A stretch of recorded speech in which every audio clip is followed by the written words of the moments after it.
நான்காம் வேற்றுமை தொகையில் ஒற்று மிக வேண்டும். அதிலும் நிலைமொழி அஃறிணையாக இருக்கும் பட்சத்தில்தான் ஒற்று மிக வேண்டும். உதாரணத்திற்கு குறிஞ்சித் தலைவன், படைத்தளபதி உள்ளிட்டவற்றை சொல்லலாம்.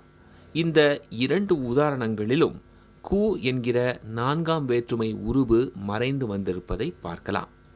குறிஞ்சிக்கு தலைவன், படைக்கு தளபதி என்பதைத்தான் குறிஞ்சித் தலைவன் படைத்தளபதி என்று சொல்லுகிறோம். இதில் குறிஞ்சி என்பது நிலைமொழி. இந்த நிலைமொழி அஃறிணையாக இருப்பதை கவனத்தில் கொள்க. அதேபோல படைத்தளபதி என்ற சொல்லில் படை என்பது நிலைமொழி. இந்த படை என்பதும் அஃறிணை என்பதை நினைவில் கொள்க.